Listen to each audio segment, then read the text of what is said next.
علمنا ما ينفعنا وانفعنا بما علمتنا وزدنا علما وارزقنا فهما وفقهنا في الدين واجعلنا من المخلصين المخلصين. اللهم آت أنفسنا تقواها وزكها أنت خير من زكاها أنت وليها ومولاها. أما بعد.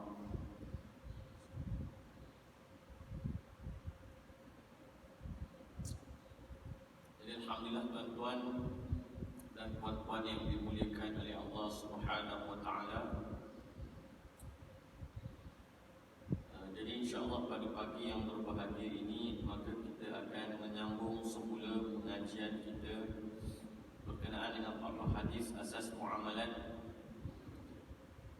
yang masih lagi dalam pembikinan. Baru ni saya buat kelas untuk para pelajar, PDF-nya telah disebarkan, tetapi masih lagi untuk terhad.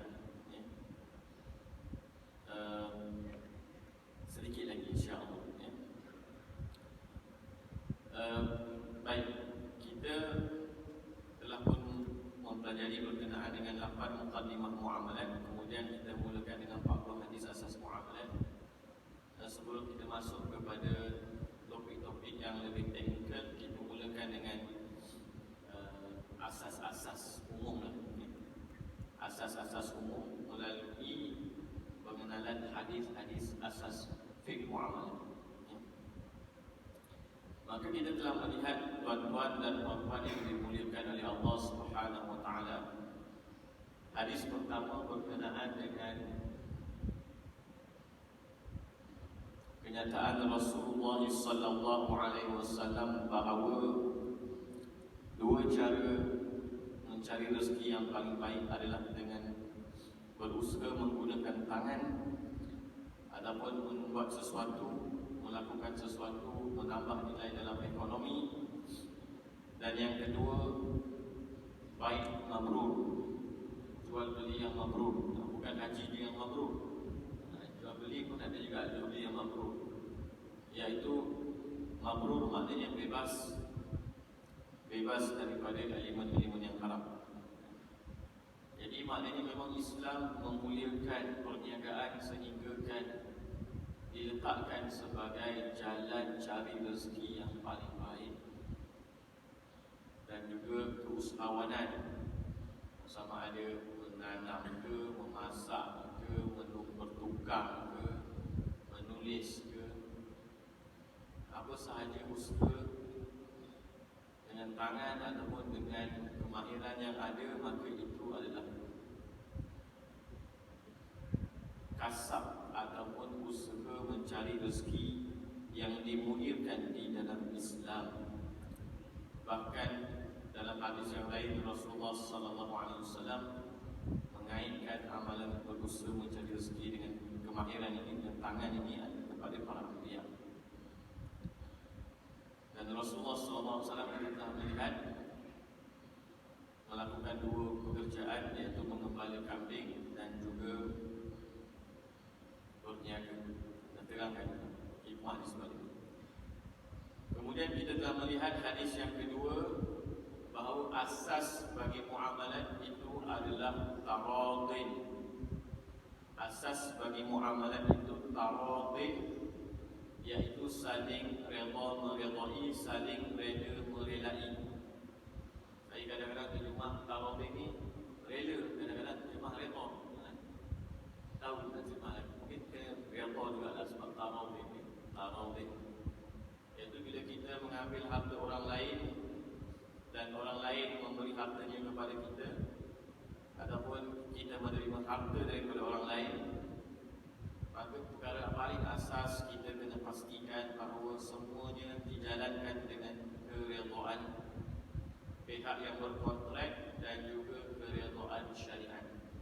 Kalau pihak yang berkontrak sahaja yang redha tetapi syariat tidak redha, maka itu dia panggil haram iktisab. Tapi kalau dua-dua tak redha, syariat pun tak redha, pihak yang berkontrak pun tak redha, itu namanya haram ikhtisab. Kalau contohnya seseorang itu mencuri ataupun merampas harta orang lain, syariat memang tidak redha, itu jelas. Dan pihak yang diambil hartanya, dicuri hartanya itu juga tidak redha. Namanya itu haram rampasan. Haram rampasan ataupun haram yang diambil tanpa keredaan syariat dan tanpa keredaan pemilik harta. Kalau syariat tidak redha tetapi pemilik barang redha,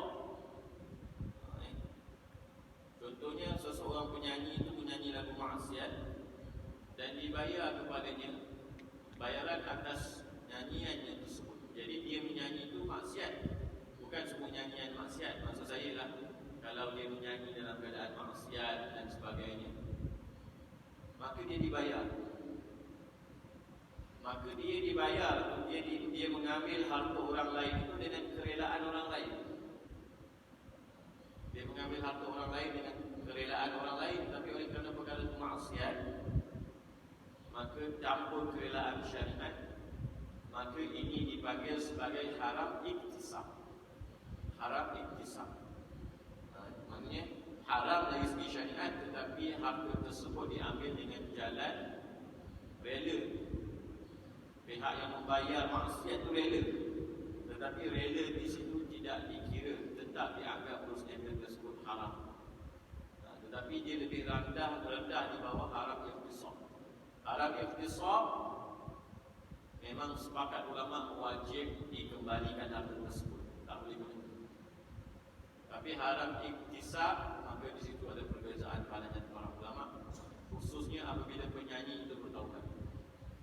Jadi kalau dia dah selama ni dia dapat duit daripada haram iktisab, kalau dia selama ni penyamun ataupun dia selama ni dia curi harta orang, memang wajib dikembalikan harta-harta itu kepada pemilik harta, ataupun dikembalikan kepada, kalau dah tak jumpa orang, dia kena kembali kepada Baitul Mal. Maksudnya dia kena bebaskan diri dia daripada harta tersebut. Itu haram iktisab. Tapi kalau haram iktisab, maksudnya dia ambil dengan jalan redha tapi dengan jalan maksiat, maka bila nak bertaubat tu ada silap ulama. Ada yang kata dia tak perlu bersihkan harta dia kerana haram tersebut haram iktisab. Ada yang kata dia perlu bersihkan kecuali kekalkan apa yang cukup untuk keperluan dirinya. Jadi mana-mana itu atas jalan warang, atas jalan warang, atas jalan warang.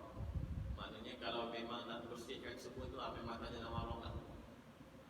Tapi itu berbeza antara haram iktisab dengan haram iktisab. Jadi asas kepada mengambil harta orang lain adalah memastikan kerelaan ataupun keredaannya. Baik. Kemudian hadis yang ketiga, kita telah melihat berkenaan dengan jual beli wang dengan wang ataupun jual beli duit dengan duit. Jadi dua perkara yang disebut oleh Rasulullah SAW sebagai jual beli yang paling ketat. Bai'un naqdi bin naqdi, bai'un mat'umin bi mat'umin. Ini memang kalau kita tengok dalam matan-matan fiqh, antara jual beli yang pertama dibahaskan adalah jual beli duit dengan duit, jual beli makanan dengan makanan. Kerana apa? Kerana duit dan makanan adalah dua harta ribawi. Apabila kita menjual duit dengan duit atau makanan dengan makanan, maka tertakluk kepada undang-undang jual beli harta ribawi. Berdasarkan ini juga ulama mengatakan bahawa dua perkara dalam ekonomi yang paling ketat dikawal oleh Islam adalah duit dan makanan. Duit dan makanan. Tak boleh eksploitasi duit, tak boleh manipulasi duit. Begitu juga tak boleh mengeksploitasi atau manipulasi harga makanan sewenang-wenang. Sebab itu disyaratkan jual beli makanan dan makanan itu ketat. Dan ada sebagai ulama kata duit itu untuk mengelakkan manipulasi makanan, makanan dan makanan itu adalah untuk tidak menggalakkan jual beli barter. Kemudian kita melihat pula jual beli salam. salam ini adalah jual beli kebiasaannya hasil pertanian pada perkara yang boleh dinyatakan kualitinya dengan jelas sehingga membezakannya dengan yang lain. Kalau beli durian 100 kilo, bayar sekarang sebut durian jenis apa, kategori apa, sehingga membezakannya dengan yang lain. Dan kedua, syarat yang paling utama juga, selain daripada memastikan tarikh hantar bila dan sebagainya, barang tersebut mestilah sesuatu perkara yang boleh didapati di pasaran pada tarikh penghantaran. Jadi ini adalah jual beli salam. Kalau jual beli barang yang tidak ada di tempat tersebut tapi ada kat kampung, itu namanya jual beli ghaib. Jual beli barang yang wujud tetapi tidak ada dalam masyarakat di tempat lain. Perbahasan dia, adakah barang tersebut telah dilihat ataupun belum. Kalau majoriti para ulama, syarat dia tak seketat mazhab Syafi'i. Mazhab Syafi'i syarat dia sangat ketat berkenaan dengan jual beli barang yang ghaib, iaitu barang yang tak hadir dalam masyarakat tapi ada wujud di tempat lain. Jumhur ulama membenarkannya. Mazhab Syafi'i kata kalau ia tak dibenarkan, ia tidak dilihat, ada masalah, ataupun ia dilihat tetapi dia daripada barang-barang yang boleh berubah seperti makanan. Jadi mazhab Syafi'i akan ketat di situ. Dia sangat berkaitan dengan jual beli online dan tuan-tuan. Kemudian kita juga telah melihat jual beli istisna, iaitu jual beli pembuatan. Jual beli pembuatan ini adalah kita membeli sesuatu barang yang tidak ada perkara seumpamanya dalam pasaran. Seperti mana kita meminta orang, kita panggil buatkan rumah untuk kita, itu dipanggil jual beli istisna. Ataupun kita minta dia buat baju untuk kita, ataupun dia buat cincin khas untuk kita, ataupun dia buat apa sahaja yang khas untuk kita yang tak ada seumpamanya dalam pasaran, maka itu dinamakan jual beli istisna. Mazhab yang biasa dipakai dalam masalah jual beli ini adalah mazhab Hanafi, kerana mazhab Hanafi agak longgar. Di sini mazhab lain dia mensyaratkan seperti mana jual beli salam kena bayar upfront penuh. Tapi kita biasa kita tak begitu, kita bayar sebahagian, kemudian bila barang siap kita bayar penuh.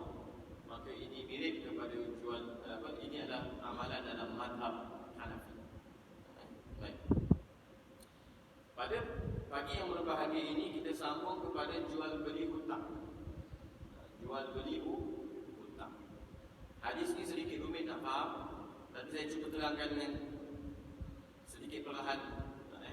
Dia hadis hukum ni tuan-tuan, dia tak sama macam hadis fadilat amalan. Hadis fadilat amalan mudah. Siapa buat begini dapat begini, siapa buat begini dapat begini. Tapi hadis hukum, dia kena fikir dalam sikit, panjang sikit. Satu lagi nak kena banyak perkara lah, nak kena tengok hadis yang lain dan sebagainya, banyak. Jadi ini tugas sekolah fuqaha lah. Kita hanya belajar sahaja tuan-tuan. Jadi hadis ni ada hadis Abu Daud.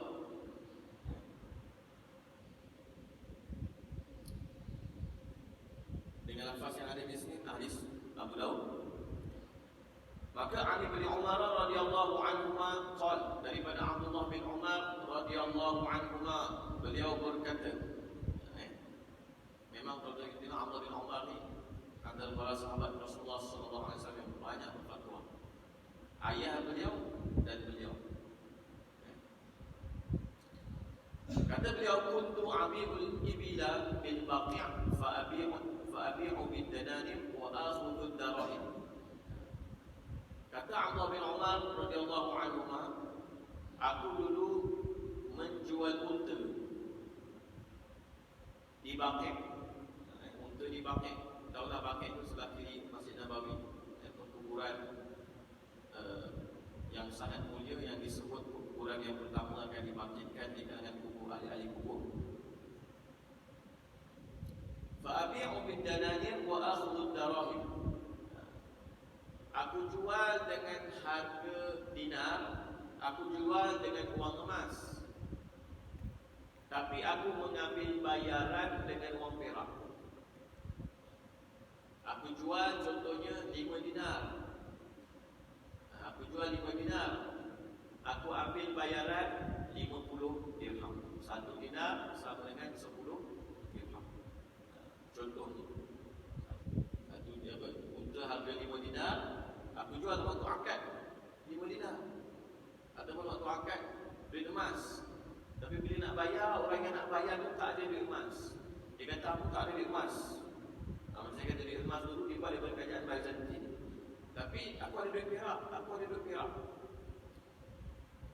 So kata Allah bin Umar, kalau macam tu bayar tu duit perak.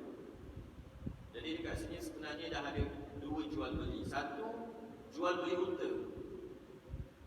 Bila Sayyidina Abdullah bin Umar jual unta secara harga dinar, contohnya bayarannya pada minggu depan, berlaku jual beli unta. Kemudian bila dia jual dengan harga dinar, dinar itu telah menjadi hutang ke atas pembeli. Dan bila pembeli nak bayar, maka pembeli tak ada duit emas nak bayar. Maka pembeli pun kata aku bayar dengan duit dirham lah. Makanya kat situ Sayyidina Umar jual duit dinar itu kepada pembeli. Dan pembeli bayar kepada dengan duit perak. Nanti saya akan ulang lagi. Nak bagi clear. Wa abi'u bid-darahimi wa akhudhu ad-dananir. Dan ada kalanya aku juga menjual dengan harga dirham. Ada kalanya aku juga menjual dengan harga dirham. Maksudnya ada yang mungkin aku jual dengan harga 100 dirham. Bersamaan dengan 10 dinar. Wa akhudhu ad-dananir. Tapi aku ambil bayaran dengan wang emas. Aku jual wang perak, aku ambil wang emas. Jadi ada kalanya aku jual dengan harga wang emas, tapi bayaran yang aku terima dengan wang perak. Ada kalanya aku jual dengan wang perak dan bayaran yang aku terima dengan wang emas. Jadi kata beliau, akhudhu hadhihi min hadhihi wa u'ti hadhihi min hadhihi. Aku ambil hutang emas ini, aku ambil wang perak daripada hutang emas ini, okay, dan aku berikan hutang ini daripada, aku berikan hadhihi min hadhihi, iaitu aku berikan dan aku memberi dinar ini dengan dirham ini. Fa'ataitu Rasulullah sallallahu alaihi wasallam wa huwa fi baiti Hafsah. Rasulullah sallallahu alaihi wasallam, maka kata dia, lalu aku pun datang berjumpa Rasulullah sallallahu alaihi wasallam ketika baginda sedang berada di rumah Sayyidatina Hafsah bin Umar al-Khattab radhiyallahu anha. Faqultu ya Rasulullah ruwaidak. Maka aku pun berkata kepada Rasulullah, ruwaidak, nanti dulu ya Rasulullah, sebentar ya Rasulullah. As'aluka inni abi'ul ibila bil baqi', fa abi'u bidananir wa akhudhu darahim. Aku nak tanya kamu wahai Rasulullah, nak tanya Tuhan, sesungguhnya aku jual unta di Baqi', aku jual dengan dinar, lalu aku ambil bayaran dengan dirham. Maknanya akad dengan dinar. Kita lakukan akad pertama dengan dinar. Contohnya lah, kita kata dekat kawan kita, kita bagi pinjam RM100 dekat dia. Maaf, kita bagi pinjam $100 pada dia. Kata bayarlah minggu depan. Dia kata sampai minggu depan, dia kata aku tak ada duit dolar. Aku bagi pinjam hari ni $100. Tapi dia kata aku tak ada. Saya tak ada duit dolar nak bayar. Boleh tak saya bayar dengan duit ringgit Malaysia? Tengok, kadar tukaran itu 45. Dia bayar $400,000. Begitulah contohnya. Kita bagi $100. Kalau nak buat contoh lebih mudah lagi, kita jual baju $100. Sepatutnya dia bayar pada kita $100 minggu depan. Tapi bila kita minta bayaran ataupun dia datang kat kedai kita, dia kata tak ada $100, dia ada $450. So dia bayar dengan $450. Jadi kat mana jual beli hutang tu sebenarnya? Kat mana berlaku jual beli hutang? Wa Wa abi'u bidarahim wa akhudhu dananir. Dan aku jual dengan dirham dan aku ambil bayaran dengan wa abi'u bidarahim wa akhudhu dananir, dan aku jual dengan dirham iaitu wang perak dan aku ambil dengan bayaran wang emas. Akhudhu hadhihi min hadhihi wa u'ti hadhihi min hadhihi, yaitu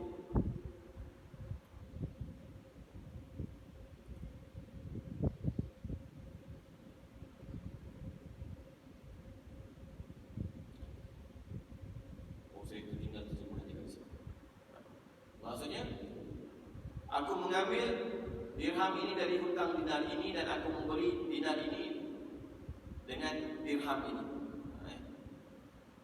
Jadi faqala Rasulullah sallallahu alaihi wasallam, maka Rasulullah sallallahu alaihi wasallam pun bersabda. Sebenarnya ayatnya tadi diulang balik sahaja. Aku bayar yang ini daripada yang ini, aku beli yang ini daripada yang ini. Maka sabda Rasulullah sallallahu alaihi wasallam, la ba's, tak mengapa. La ba'sa an ta'khudha bi si'ri yawmiha. Tidak mengapa untuk kau mengambil bayaran hutang tersebut dengan harga pada hari tersebut, pada hari ini. Malam taftariqa wa bainakuma syai', selagi mana kamu tak bercerai badan ataupun selagi mana kamu tak berpisah daripada majlis akad, sedangkan masih lagi ada bayaran yang tertungkap. Ini panjang sikit. Jadi hadis ni tuan-tuan memang kalau saya baca kat para pelajar pun dah kena terangkan panjang sikit. Sebab dia hadis hukum. Bila dia hadis hukum, dia kena panjang sikit penerangan. Jadi mudahnya beginilah. Mudahnya begini. Saya biasa ada pelakon, saya panggil pelajar biasa. Tapi tak apalah, saya ini saya berlakon. Jadi contohnya lah, saya ni pembeli. Saya ni pembeli. Saya beli daripada tuan Haidar. Tuan Haidar. Okay. Saya beli daripada Tuan Haidar kamera handphone Tuan Haidar. Tapi saya beli dengan hutang. Jadi saya pun dapat handphone tersebut. Maka atas bahu saya ni terciptalah satu hutang. Handphone ni pula berat lah. Tapi contoh yang beringat. Ambil isu lah. Jadi ni hutang. Ibarat ini hutang tuan-tuan. Isu ni hutang. Ibarat. Jadi saya, Encik Haidar, dia jual handphone kepada saya. Jadi saya kata saya nak beli dengan harga $100. $100. Ataupun kita bagi contoh harga dinar. Saya beli dengan harga 5 dinar. Tapi bukan bayar secara cash, bayar secara hutang. Jadi bila saya dapat handphone itu, ni handphone ni, memang saya dapat handphone ni, Encik Haidar. Tapi apa yang berlaku, terciptalah di atas timah saya, terciptalah di atas bahu saya, tanggungjawab saya, hutang 5 dinar. Ni isu ni 5 dinar. Selama seminggu saya berjalan dengan hutang tu ada je dekat saya. Hutang tu ada dekat saya. Jadi sampai minggu depan, Encik Haidar pun datang jumpa saya. Ustaz, minta bayaran $100 untuk harga handphone yang Ustaz beli. Jadi ini hak dia. Kalau saya ada 5 dinar, saya boleh ambil macam ni, nah Encik Haidar, ambil 5 dinar. Atau $100 tu, ambil Encik Haidar 5 dinar. Tak, saya boleh bagi. Tapi sekarang ni hutang ni ada dalam tanggungjawab saya, tapi ain dia tak ada. Dia hanya ada, kita panggil sifat saja, tak ada ain. Kerana saya tak ada duit dinar. Jadi saya kata kepada Encik Haidar, saya tak ada duit dinar, tapi saya ada duit dirham. Saya ada duit dirham. Katalah ini duit dirham. Katalah ini duit dirham. Jadi saya pun, ini isu ni tuan-tuan, ini hak milik siapa? Ini hak milik Encik Haidar. Tapi saya tak boleh nak serahkan, saya tak ada. Tak ada duit dinar. Jadi saya kata Encik Haidar, okey macam tu kita tengok. 1 dinar 10 dirham. So 5 dinar 50 dirham. So saya ada 50 dirham. Saya berikan kepada Cik Aida. Mana berlaku jual beli itu? Jual beli itu berlaku ialah, maka dengan saya memberikan 50 dirham kepada Cik Aida, dengan sendirinya ini terhapus. Ibarat kata sebenarnya Cik Aida bagi isu ni pada saya, 50 dinar ni, 5 dinar ni Cik Aida bagi pada saya bagi 50 dirham. Macam ibarat. Sebab ini Cik Aida punya, 5 dinar ni Cik Aida punya. Jadi oleh kerana saya tak ada, maka apa yang saya buat, saya kata pada Cik Aida, okey Cik Aida, kita tukarlah 5 dinar yang saya pun bayar pada Cik Aida, saya bayar lagi. Jadi ibarat saya jual hutang kepada ataupun Cik Aida jual tisu ni, Cik Aida jual tisu ini kepada saya dengan harga 100 dan dengan harga 50. Jadi Cik Aida kata, okeylah Ustaz, Ustaz tak boleh bayar 5 dinar kan? Okey, Ustaz bayar dengan 10 dirham. Maknanya saya jual pada Ustaz hutang saya 5 dirham, 5 dinar, Ustaz bayar 50 dirham. Tak faham lagi? Okey, mudah lagi. Kita mudahkan lagi contoh lagi. Apa dia? Ya. Itu yang Rasulullah kata perlu ditentukan pada harinya, dengan harga hari. Dekat situ berlaku khilaf ulama. Kebanyakan ulama mentafsirkan harinya itu adalah pada hari duit ditukar dengan duit. Maksudnya kalau hari itu waktu berjual beli katalah 1 dinar 10 dirham, tiba-tiba hari itu 1 dinar 11 dirham. Kebanyakan ulama tafsir 11 dirham hari ketika jual beli hutang itu. Tapi ada yang kata berdasarkan harga yang sebelum. Tapi kebanyakan kata pada harga hari tersebut. Baik. Jadi andai kata saya tak ada jugalah duit 10 dirham ni, macam mana nak jual? Ni. Dia kata, Ustaz, saya tertarik. Ustaz, contohnya Cik Aida datang jumpa saya, Ustaz, saya nak minta Ustaz bayar hutang saya. Saya kata saya tak ada, Cik Aida, saya tak ada duit. Tapi dia kata, Ustaz, nampak iPad Ustaz ni menarik lah. Nampak iPad Ustaz ni menarik lah. Apa kata kalau saya jual 5 dinar tu dengan iPad Ustaz? So maknanya saya tak bayar beliau 100 dirham, 50 dirham. Apa yang buat ialah saya kata, okey, saya jual iPad ni pada Cik Aida dengan hutang yang ada pada saya, atas saya. So, ini juga contoh jual beli. Jadi maknanya Cik Aida, Haji Aida jual hutang tu kepada saya. Apa bayaran dia tadi? 10 dirham. Tapi saya tak ada 10 dirham, tadi 50 dirham. Saya tak ada 50 dirham, Cik Aida tertarik dengan saya punya iPad.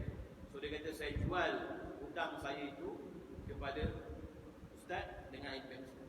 Jadi dia beli, seolah-olah Cik Aida beli hutang ni dengan iPad ni dengan harga 5 dinar atau $100 lah, kita $100. Ataupun Cik Aida tertarik dengan jam saya. Cik Aida tertarik dengan jam saya, datang minta hutang. Cik Aida minta hutang. Cik Aida datang jumpa saya, Ustaz, mana hutang saya $100. Cik Aida minta maaf, saya tak ada duit nak bayar. Tapi jam Ustaz menarik lah. Tertarik pula Cik Aida dengan jam saya. Boleh tak Ustaz, saya jual hutang saya pada Ustaz dengan jam ini RM450. Boleh tak? Maka boleh. Saya kata okey, saya bayar, saya serahkan 5 jam ini pada beliau dan hutang ni terus. Kalau tidak seminggu, kalau tidak bawa lah sampai masuk kubur, sampai dibangkitkan ke akhirat pun ada lagi benda ni. Andai kata tak bayar meninggal dunia, maka ini perlu dituntut daripada harta warisan. Harta warisan tak ada, harta baitul mal pun tak ada, orang nak jamin pun tak ada. Bawa esok sampai hari akhirat, bawa dekat padang mahsyar, bawa lagi. Jumpa Cik Aida dekat padang mahsyar, Kalau Cik Haidar tak halalkan kat dunia, maka saya boleh berjumpa dengan Cik Haidar di Padang Mahsyar. Sama ada saya perlu bagi amalan soleh saya kepada Cik Haidar, baru dah tanggungjawab minta hapus. Ataupun ketika itu kalau saya punya amalan sedikit ataupun pahala saya dah habis, duk bayar orang punya dosa, dosa saya tak ada orang lain, maka Cik Haidar minta, Ustaz, mana lagi hutang 5 dirham, 5 dinar, $1 tu mana? Maka Cik Haidar, pahala saya pun dah habis. Kalau macam tu, Ustaz kena ambil dosa Ustaz, dosa saya. Jadi kena ambil dosa Cik Haidar, barulah terhapus tuntutan hutang. Jadi hutang ni tuan-tuan jangan main-main. Hutang ni jangan main-main. Dia antara perkara yang memufliskan manusia di akhirat. Hutang sesama manusia akan memufliskan ahli-ahli ibadah di akhirat. Itu banyak, kan ada hadis al-muflisu min ummati man ya'ti yawmal qiyamati bi salatin wa siyamin wa zakah wa ya'ti wa qad shatama hadha wa qadama hadha wa atama mala hadha wa darba hadha wa tasama kalama hadha wa yuqa hadha min hasanati wa hadha min hasanati fa idza faniyat hasanatu turihat ukhirat min khatayahum wa turihat alaihi thumma turihat finnar. Orang muflis ni datang ke akhirat nanti datang dengan pahala solat, pahala puasa, pahala zakat, tak ada pahala ibadat macam-macam lagi. Tapi datang, duit ni dia tak bayar, umpat ini dia tak bayar, fitnah ni dia tak bayar, dia pernah pukul orang dia tak bayar, dia tak maaf, apa semua. Dosa-dosa dengan manusia semua dia tak ambil, semua dia tak halalkan. Maka orang tersebut akan mengambil pahala-pahala. Kalau pahala dah habis, dia kena ambil dosa-dosa orang lain. Kemudian dia dicampakkan dalam api neraka kerana dah tak ada pahala. Jadi hutang mesti diselesaikan tuan-tuan. Dan sebenar-benarnya dalam Islam memang banyak akad-akad berkaitan hutang. Sebab orang yang tidak membayar hutang ini sebenar-benarnya telah melakukan kezaliman. Orang yang tidak membayar hutang pada hakikatnya telah melakukan kezaliman. Dan memang tak boleh masuk syurga selagi mana ada kezaliman yang tidak diselesaikan. Baik. Maka kata Rasulullah SAW, tidak mengapa kalau kamu mengambil bayaran dinar tersebut dengan dirham, tetapi bisya'ri yaumiha, dengan hari, dengan harga harinya. Dengan harga harinya. Maka itu kebanyakan ulama mentafsirkan kembali kepada hari berakad, kembali kepada harga hari berakad. Malam taftariqa wa bainakuma syai', selagi mana kamu tak bercerai ataupun berpisah banyak akad sedangkan ada hutang lagi. Contohnya lah, kalau katalah ini 5 dinar, tapi yang saya ada sekarang ni adalah tak cukup 50 dirham, ataupun hutangnya adalah 100 USD. Nilainya itu sebenarnya 450, tapi tak boleh, tak ada 450. Boleh tak bayar 200 dulu, nanti saya akan bayar 250 kemudian. Tak boleh buat jual beli begitu. Tak boleh. Tapi kalau dia kata 5 dinar saya bayar 2 dinar dulu, nanti saya bayar 3 dinar, tak apa. Sebab itu bayar hutang, itu bukan jual beli hutang. Tapi kalau melibatkan jual beli hutang, oleh kerana hutang ini duit, duit ini duit, maka tertakluklah kepada hukum jual beli duit ini duit. Maka perlu diselesaikan semuanya dalam majlis akad, tak boleh sebahagian tetap. Itu dia tuan-tuan yang dimuliakan oleh Allah Subhanahu Wa Taala. Kerana apa? Ini hutang di sini adalah hutang duit dengan duit. Jadi bila hutang duit dengan duit, ia tertakluk kepada jual beli duit dengan duit. Berbeza kalau hutang tersebut bukan jual beli duit dengan duit, tetapi jual beli hutang dengan barang. Maka di kat situ dia tak tertakluk kepada syarat duit dengan duit. Kalaulah saya nak jual hutang kepada orang lain, contohnya lah, cara mudahnya, Cik Haidar datang jumpa saya nak beli nak suruh saya bayar hutang. Maka Cik Aidar kata, Ustaz bayar hutang. Saya pun kata saya tak ada duit, barang-barang pun tak menarik. Tapi Cik Aidar tiba-tiba tengok imam kita ada jam cantik. Dia kata, boleh tak Tuan Imam, saya nak beli jam kamu dengan bayaran hutang Ustaz. Hutang yang Ustaz. Sebab contohnya saya ni imam ni baik kan. Contohnya saya ni imam baik. Imam ada jam cantik. Cik Aidar datang jumpa saya sekali-sekali. Duduk kat Johor. Kalau hari tak bayar, tak tahu lagi dia boleh bayar. Contohnya. Jadi Cik Aidar kata, daripada aku pergi ambil baik, aku jual hutang kepada Tuan Imam. Maka dia kata, Tuan Imam, saya pun kenal lah dengan Tuan Imam yang jam tu berapa? 400.5. 400.5. Boleh tak saya beli, jual hutang tersebut, beli jam Tuan Imam ni dengan hutang Ustaz kepada saya. Ini dia panggil jual beli hutang kepada pihak ketiga. Kalau tadi Tuan Haidar jual hutang kepada saya, itu namanya jual hutang kepada penghutang. Jual hutang kepada penghutang. Kalau tadi Tuan Haidar beli jam imam dengan hutang kepada saya, ini dipanggil jual hutang bukan kepada saya, bukan kepada penghutang. Jual hutang kepada pihak ketiga. Kalau hutang ni saya akui, Tuan Imam kata, betul ke Ustaz berhutang dengan Tuan Haidar 400.5? Saya kata, ya betul saya berhutang. Maka dekat sini hutang yang mustaqirah ni yang diakui, diperakui, mazhab kita membenarkan. Mazhab kita membenarkan. Dari kena jam kena harta ribawi, maka boleh dia tak pada jual duit ni. Jadi oleh kerana hutang yang disebut dalam hadis ini adalah berkenaan dengan hutang duit dengan duit, maka Rasul kata dengan harga hari tersebut, dan kamu tak boleh berpisah dalam keadaan masih lagi ada hutang lain yang tertunggak. Kerana bila jual duit dengan duit, maka ia perlu diselesaikan dalam majlis akad. Jadi ini tuan-tuan yang dimuliakan oleh Allah Subhanahu Wa Taala, jual beli hutang dengan hutang ini. Jual beli hutang yang jual beli hutang kepada penghutang, jual beli hutang kepada bukan penghutang, jual beli hutang dengan barang, jual beli hutang dengan diskaun. Dia panggil ta'ajjal. Ini sangat akad yang sangat penting difahami dalam pasaran kewangan Islam. Sangat penting. Kalau nak cerita panjanglah bab suku kan. Atau bab dia panggil jual beli hutang di pasaran kedua. Itu bila-bila nanti lah kita bahas kewangan. Cuma hadis pada hari ini membuka kepada kita adanya hutang. Jadi tuan-tuan yang dimuliakan oleh Allah Subhanahu Wa Taala, 3 perkara yang sangat ketat dikawal dalam Islam. Pertama, hutang. Sebab itu riba yang pertama, riba hutang.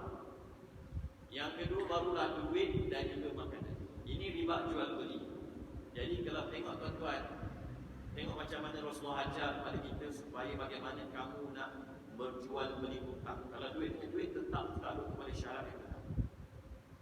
Hutang dengan duit, jual dengan duit, tetap takluk kepada syarat yang tetap. Jadi hutang, duit, makanan, ini adalah perkara yang sangat ketat dikawal dalam Islam. Oleh kerana itulah ia tertakluk kepada undang-undang riba. 3 perkara ini tertakluk kepada undang-undang riba. Sebab apa? Sebab dekat hutang orang boleh ambil peluang untuk saling zalim menzalimi dalam hutang. Kalau cerita riba ni, hutang ni memang macam-macam kejahatan ni. Kejahatan riba ni kejahatan yang sangat dahsyat, sangat dahsyat.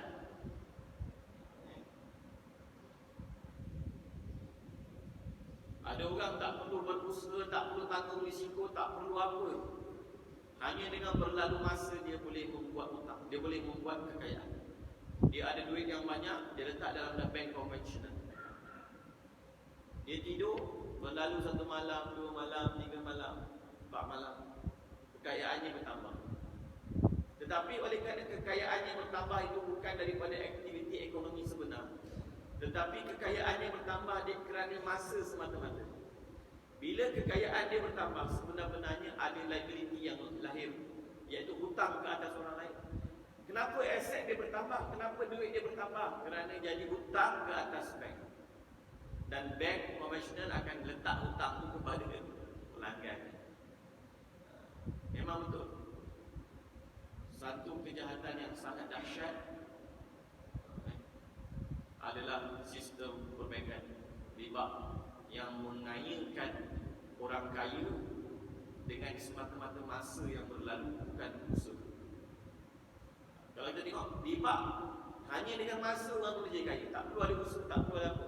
Dia ada duit, dia bagi pinjam, tak perlu fikir apa pun. Kalau bagi pinjam dengan bayar semula, tak ada masalah. Ini dia bagi pinjam dalam keadaan dia ambil untung. Jadi untung yang bertambah tu, kekayaan yang tercipta tu, hanya tercipta dengan masa yang berlalu. Jadi ibarat kata, semakin masa berlalu, yang kaya semakin kaya, yang miskin akan semakin miskin. Yang kaya dicipta kekayaan untuknya, yang miskin dicipta liability. Jadi dengan masa yang berlalu, kekayaan ahli riba semakin bertambah. Kekayaan orang yang meminjam daripada ahli riba semakin susut. Jadi memang dengan riba, jurang yang kaya dan miskin ataupun jurang antara pemilik modal dengan peminjam modal akan semakin jauh. Yang berusaha, yang belajar ni banyak berusaha. Macam ulama kata lah, kalau kita tengok ahli ekonomi, banyak negara-negara barat GDP-nya datang daripada industri kewangan, bukan daripada aktiviti ekonomi sebenar.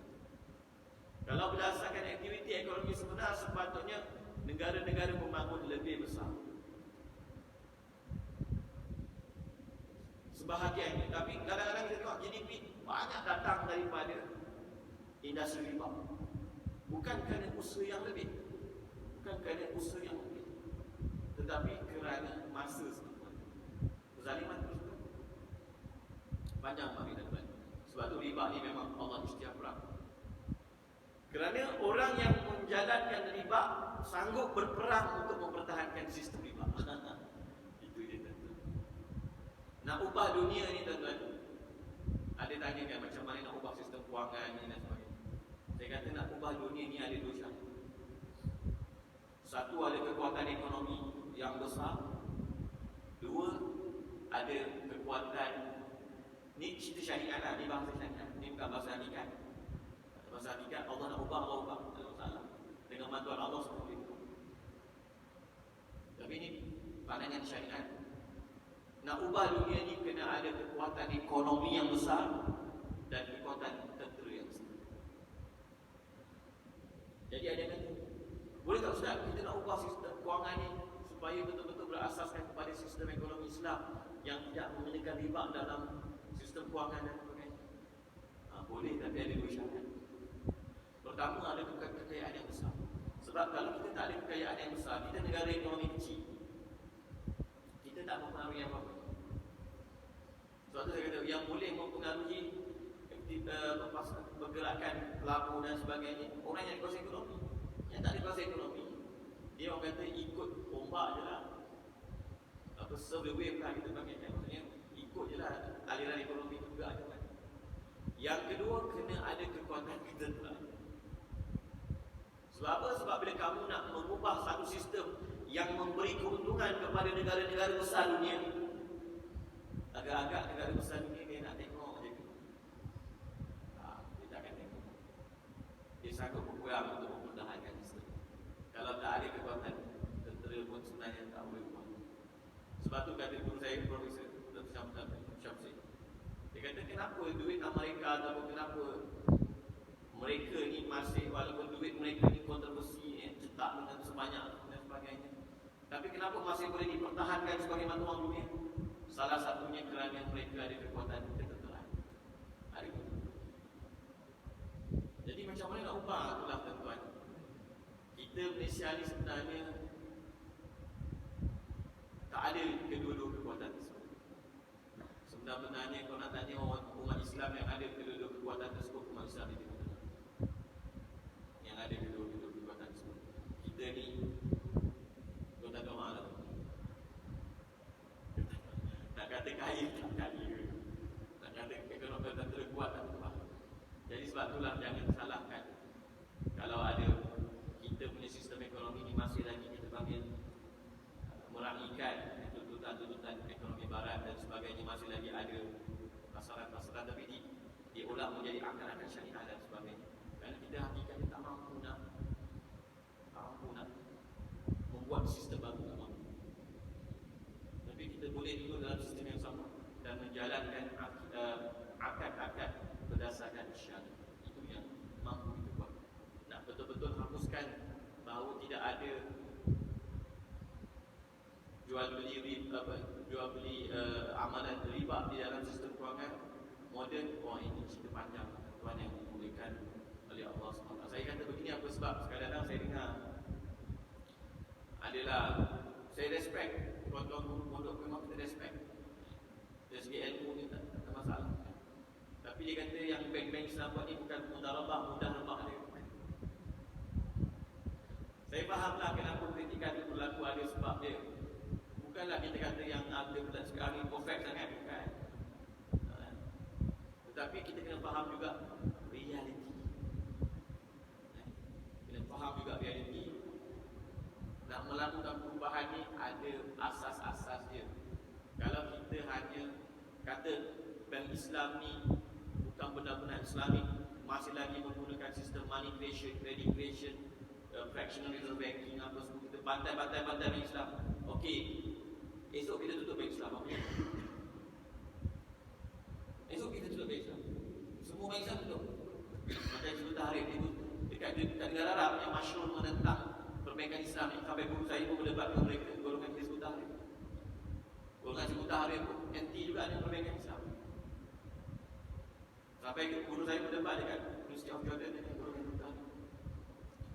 Okey, you kata tak Islamik, mudah rebahlah apa semua. Kita tutup semua perbankan Islam. Selesai masalah? Bukan selesai, tambah masalah. Jadi jangan hanya pandai mengkritik tetapi tidak memberi penyelesaian. Masalah ramai orang tahu masalah. Kita pun tahu, kalau nak tahu masalah hari ini kena belajar tentang sejarah Khilafah Utsmaniyah. Kena belajar, baru kita faham kenapa kita berada dalam situasi sekarang. Dan kita kena tengok bagaimana negara-negara penjajah itu memaksa sistem-sistem perbankan riba itu ke atas dunia ini dengan cara penjajahan, peperangan, penaklukan. Kemudian dipecah-pecahkan negara Islam ini dengan model nation state seperti mana model mereka, dan mereka pastikan model khilafah tidak akan naikkan semua. Banyaklah kisah. Tapi jangan kita hanya pandai mengkritik.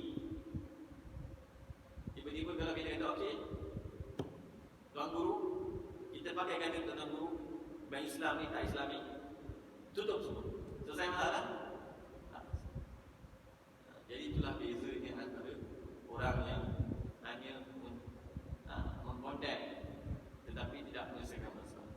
Jadi kita belajar memang betul tuan-tuan, kita belajar prinsip Islam begini, tapi kenapa dalam pasaran begini ya? Itulah kata ini kena faham realiti. Jadi jangan cepat-cepat mudah untuk menghukum para ulama kita. Kita pasti kita kata apa? Kita buat sedaya yang mahu. Kalau nak buat perubahan di peringkat dunia, sekadar Malaysia nak buat, usah kita. Tak usah sepak. Malaysia nak ubah sistem kewangan dunia. Aduh, hutang 1 trilion dan sebagainya macam-macam kan. Duit minyak pun tak ada. Lepas ada duit minyak, kalau duit minyak tu semua dipindahkan ke banyaklah lagi sehari. Negara kekayaan. Bahkan US itu kaya pun disebabkan petrodollar. Bila mana US buat, kita mengenai lah kisah. Bila US buat perjanjian dengan negara Saudi pada tahun 1995 untuk menjual minyak Saudi hanya dengan duit USD. Jadi jualnya bukan di Saudi, jualnya di New York. Maka Saudi pun membukalah akaun minyak di New York. Maka kemudian negara-negara teluk yang lain juga mengikut jual minyak mereka dengan mata wang USD, dan mereka semua ekon minyak mereka di New York. Jadi ini sejarah petrodollar. Kita kata dengan perjanjian tersebut semua ekon-ekon minyak berada di sana. Maka berlakulah limpahan duit yang banyak di sana. Dan kalau duit-duit inilah digunakan untuk membina sistem kewangan baru, boleh. Tapi bukan senanglah, bukan senang. Jadi jangan mudah berkritik.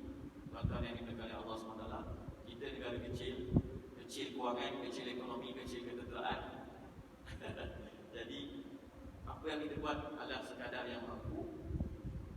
Tetapi jangan sampai tak belajar.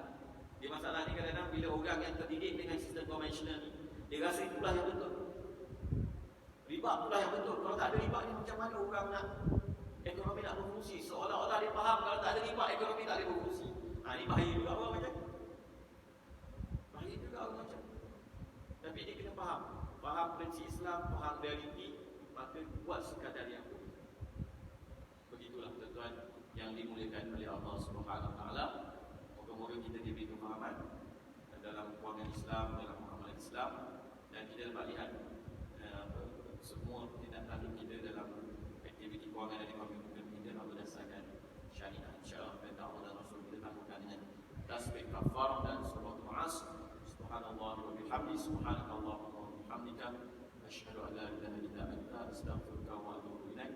Bismillahirrahmanirrahim. Wal 'asri innal insana lafi khusr illa alladziina aamanu wa 'amilus